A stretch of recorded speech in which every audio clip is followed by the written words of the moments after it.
Olá, um bom dia para você. A reforma da Previdência avançou nesta quinta-feira. A Comissão Especial da Câmara aprovou o relatório do deputado Samuel Moreira. O novo parecer da reforma prevê economia de R$ 1 trilhão em 10 anos. A proposta ainda vai passar pelo plenário da Câmara e depois vem para a análise do Senado. O parecer do deputado Samuel Moreira traz algumas modificações, mas preserva as diretrizes da proposta original do governo Jair Bolsonaro. A expectativa de economia com a reforma é de cerca de R$ 1 trilhão em 10 anos. Essa é uma oportunidade para todos nós de sermos garantidores do pagamento das aposentadorias, garantidores de um futuro para os jovens que possam ter um sistema de aposentadoria. Sem a reforma, aqueles que têm mais dificuldade terão menos chances. Nós precisamos fazer a reforma. Essa reforma não é para o governo. Nós não somos do governo. Essa reforma não é para a oposição. Essa reforma não é para a esquerda nem para a direita. Essa é uma reforma pelo país. O texto aprovado traz as seguintes mudanças. Quanto à idade mínima de aposentadoria no setor público e privado, 65 anos para homens e 62 anos para mulheres. Para professores, 60 anos para homens e 57 para mulheres. Em relação ao tempo de contribuição, para o setor privado, 20 anos para homens e 15 anos para mulheres. E para o setor público, 25 anos para ambos os sexos. Quem já trabalha e recolhe o imposto entra na regra de transição. A idade mínima começa em 61 anos para homens e 56 anos para mulheres, subindo 6 meses a cada ano. Um dos pontos que ficaram de fora do relatório foi a previsão de que a reforma também valesse para servidores estaduais e municipais. Nesta semana, o presidente do Senado afirmou que essa inclusão deve acontecer durante votação no plenário da Câmara, para onde o texto segue agora. A previsão é de que o plenário da Câmara vote a proposta de emenda à Constituição ainda antes do recesso parlamentar, que começa no dia 18 de julho. Para ser aprovada, são necessários 2 turnos de votação, com pelo menos 308 votos favoráveis em cada. Depois disso, a PEC vem para o Senado e passa pela análise da Comissão de Constituição e Justiça e do plenário. E no Senado, o combate à corrupção foi tema de discursos em plenário nesta quinta-feira. O senador Romário lamentou a situação do Rio de Janeiro após os Jogos Olímpicos de 2016. Mais de 41 bilhões de reais foram gastos com os aditivos de sempre, em obras, arenas e equipamentos cujo funcionamento precário não atendem mais a população como prometido antes dos Jogos. O chamado legado olímpico, decantado aos 4 ventos com a solução dos nossos problemas, hoje é apenas um retrato sombrio e rasgado na parede. Um canto de sereia forjado por muitos que encheram os bolsos de dinheiro, como vem demonstrando a cada dia o Tribunal de Contas, o Ministério Público e a Polícia Federal. Já o senador Lazier Martins comentou o depoimento do ex-ministro da Fazenda, Antônio Palocci, à CPI do BNDES da Câmara dos Deputados. As revelações de Palocci podem ter até surpreendido alguns, mas é claro que não são de estranhar, considerando as transferências diretas do Tesouro Nacional ao Banco Estatal, voltados para empresários corruptos e governos ditatoriais no exterior, a serviço do enriquecimento de corruptos e de um projeto de poder que pretendia se perpetuar, tudo em prejuízo do povo brasileiro. Para o senador Ângelo Coronel, o combate à corrupção é fundamental, mas é necessário também se concentrar na retomada do crescimento econômico. Essas pautas hoje de combate à corrupção são úteis, são importantes, mas o Brasil está emperrado, a indústria está parada, o desemprego está aí com mais de 13 milhões de desempregados nesse Brasil. Eu vejo na Bahia o estaleiro de Paraguaçu, que tinham 6 mil empregos diretos, literalmente fechado, que nem segurança tem. E o senador Chico Rodrigues defendeu a Operação Lava Jato e o ministro da Justiça, Sérgio Moro. O que nós temos percebido é a negação permanente da Lava Jato por aqueles que, na verdade, defendem os que estavam absolutamente mergulhados na Lava Jato. Está aí, o Palocci ontem, simplesmente, ele abriu uma caixa preta. E será que foi o ministro Sérgio Moro que foi obrigar ele a falar tudo aquilo que ele falou, dos desvios do BNDES? O senador Randolfo Rodrigues apresentou o requerimento nesta quinta-feira na Secretaria-Geral da Mesa para que os ministros da Justiça, Sérgio Moro, e da Economia, Paulo Guedes, esclareçam se órgãos do governo estão investigando o jornalista Glenn Greenwald, do site The Intercept Brasil. Glenn divulgou conversas entre Moro, na época em que ele era juiz, e o procurador Deltan Dallagnol, da Operação Lava Jato. O requerimento tem que ser lido em plenário pelo presidente do Senado, Davi Alcolumbre, e os ministros têm 30 dias para prestar esclarecimentos. Nós perguntamos aos dois ministérios o seguinte: primeiro, se existe algum fato, crime que motivou a abertura de inquérito em relação ao senhor Glenn Greenwald. Se tem investigação, qual o objeto de investigações que está sendo efetuada pela Polícia Federal em relação ao jornalista. Se tem essa investigação e se foi instaurado inquérito para investigação, qual a justificativa para esta investigação? Em decorrência de quê?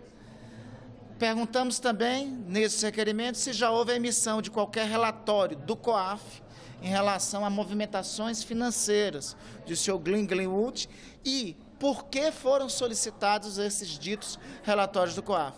E, por fim, se algum outro pedido da Polícia Federal do COAF em relação sobre informações de alguma pessoa vinculada ao site de Intercept ou algum outro meio de comunicação. Consideramos que essas informações são necessárias, porque, confirmado, se tem algum inquérito aberto, como já foi veiculado, nós estamos diante de uma grave ameaça à liberdade de imprensa no Brasil e que fere frontalmente os dispositivos do artigo 5º da Constituição.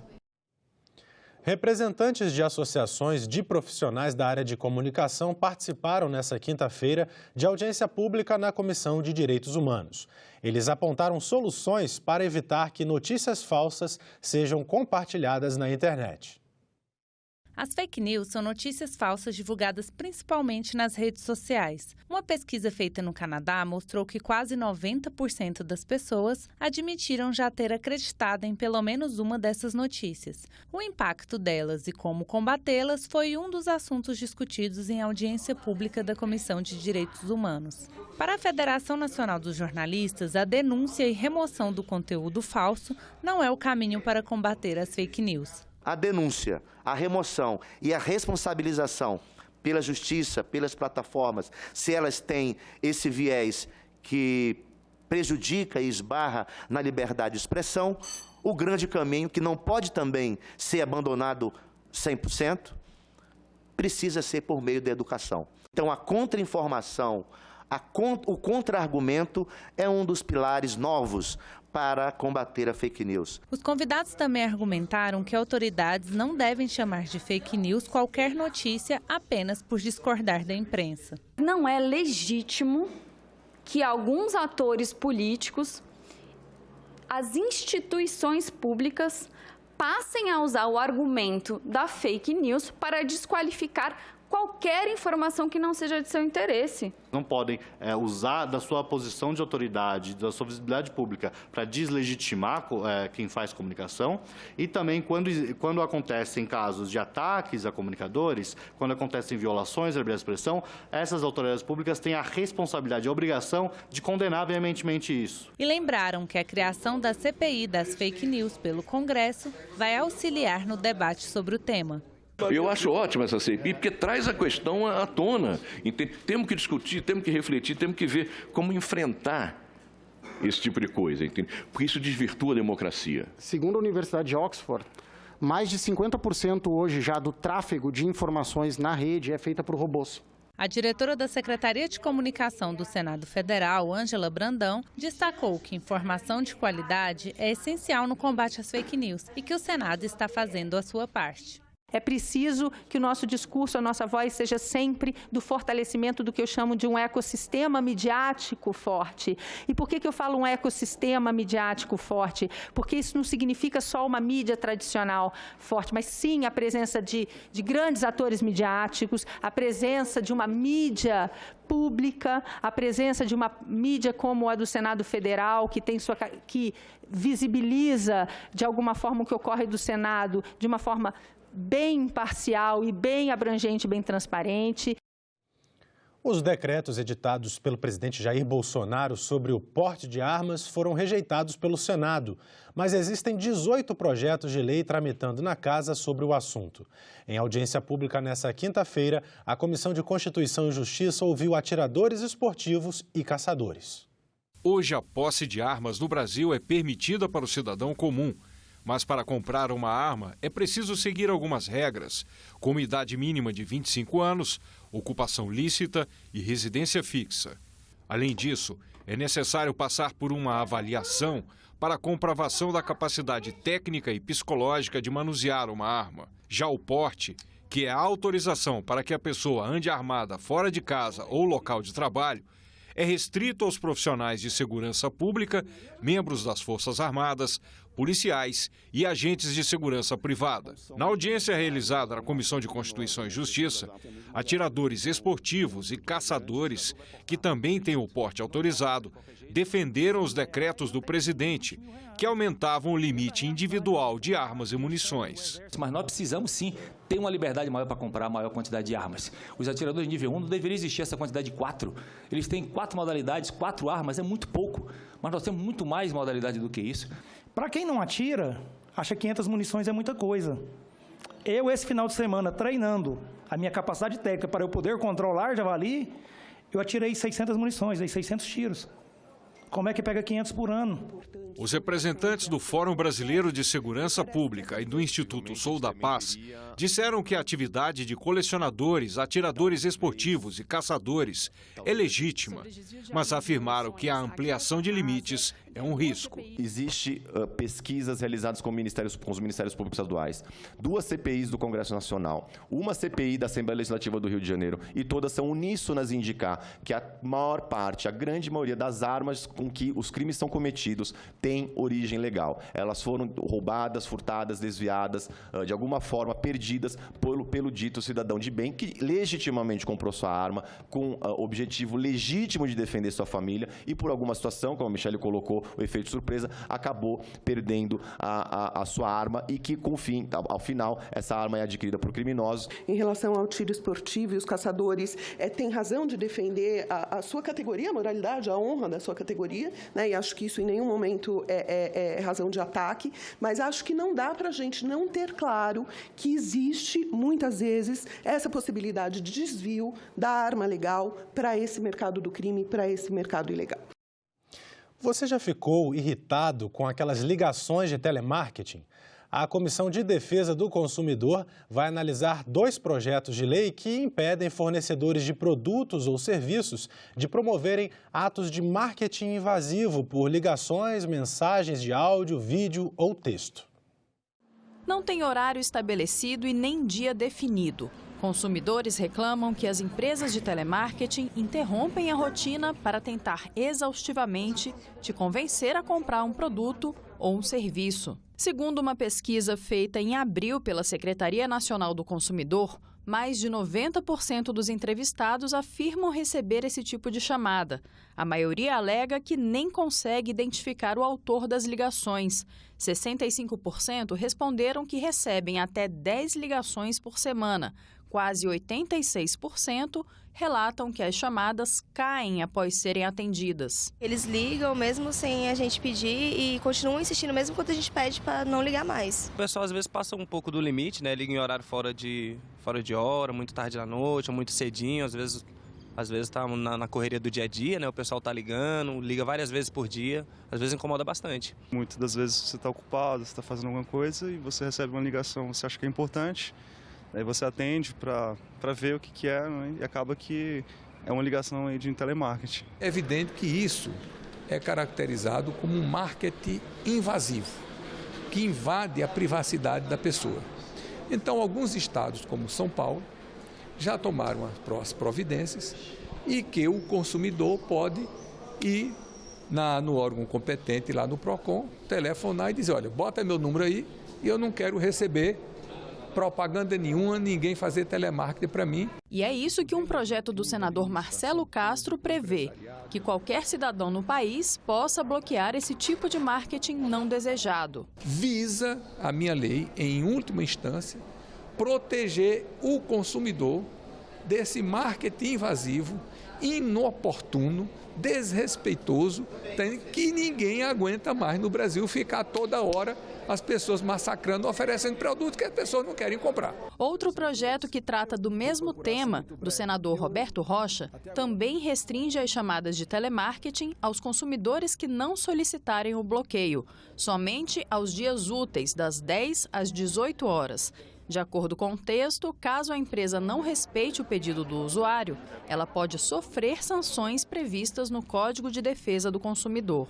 Essas propostas vão ao encontro de orientações do Instituto Brasileiro de Defesa do Consumidor feitas à Agência Nacional de Telecomunicações. O consumidor ter a possibilidade de bloquear essas chamadas indesejadas é algo extremamente positivo, muito importante e talvez seja a medida mais urgente a ser tomada nesse momento. Contudo, aqueles consumidores mais vulneráveis, que são milhões e milhões de brasileiros, eles não têm instrumentos para acessar esses bloqueios, sequer vão ficar sabendo que eles existem. Após implementarmos esses bloqueios, nós julgamos que precisamos ir além e estabelecer essa regra do consentimento como uma norma, ou seja, que o consumidor deve autorizar a empresa a entrar em contato com ele e não o inverso. O plenário do Senado aprovou proposta de emenda à Constituição que inclui a proteção de dados entre os direitos individuais previstos na Constituição. Para a relatora do projeto, senadora Simone Tebet, com o avanço da tecnologia, os dados dos brasileiros estão cada vez mais vulneráveis. Qual a importância da proteção de dados ser um direito individual fundamental previsto na Constituição? Primeiro lembrar que a Constituição ela já é balzaquiana, né? Tem 30 anos e ninguém previa aquela época que nós teríamos um avanço tão grande na tecnologia a ponto de termos hoje dois mundos, né? Nós temos o mundo em que vivemos, a nossa realidade, e temos o mundo virtual. E devemos nos proteger de ambos, seja no mundo real, seja no mundo virtual, nós temos que estar sempre ali nos defendendo. No caso da internet, das redes sociais, nós estamos vendo que no Brasil e no mundo, cada vez mais se precisa de uma legislação para nortear regras de comportamento, de bom comportamento. E o senador Eduardo Gomes foi muito feliz quando ele apresentou essa PEC, quando ele percebeu que nós estamos evoluindo, quer dizer, nós estamos no mundo reverso ao que nós avançamos durante o tempo. Como se fosse do processo civilizatório na internet andou para trás. Andou para trás. Há quase 200 anos, nós proclamamos lá, em 1789, né, igualdade, liberdade, e aí viemos um avanço. A ONU, em 1948, pós uma barbárie da guerra, estabeleceu direitos muito específicos do indivíduo, a proteção, a vida privada, que ninguém pode ser invadido na sua individualidade, tem que se preservar os dados, a família, né, e o direito à inviolabilidade da própria correspondência na época. E a Constituição de 88 também veio nesse sentido. Só que com o avanço da tecnologia, rede social, internet, nós estamos presenciando cada vez mais uma invasão do direito à privacidade. Da nossa informação. Então, nós hoje ou somos objeto de mercado, onde os nossos dados ficam nas nuvens e, consequentemente, ficam à disposição de todos, né? E esses dados são entregues a empresas privadas, ou nós ficamos, muitas vezes, à mercê do ilícito, do crime, de hackers que invadem as nossas redes sociais ou que invadem os dados que estão nos nossos bancos, na nossa nuvem, ou mesmo lá arquivado no nosso celular, no nosso computador, e acabam com isso expondo a público uma situação. O projeto é muito claro, ele coloca que além dos direitos fundamentais, que são os sagrados na Constituição, a vida, a liberdade, a propriedade e etc., e também agora o direito à correspondência, né, a privacidade da sua correspondência, nós também temos resguardado na Constituição o direito à proteção de dados pessoais, inclusive os dados digitais, ou seja, das redes sociais, da internet, do computador. Senadora, essa questão do mundo virtual ter nos transformado em objeto de mercado, que a senhora falou na tribuna, repetiu aqui, né? Como é que isso acontece e quais as consequências para todos os cidadãos? Porque a sensação que eu tenho é que algumas pessoas não percebem que existe consequência. Nesse aspecto, vamos dar um exemplo, então, para facilitar, ou 2 exemplos muito rápidos, né? Você vai na internet para poder querer saber o preço dessa blusa que você provavelmente tenha comprado numa loja física, mas vamos supor que você acessou a internet para ver o preço dessa blusa e você comprou pela internet.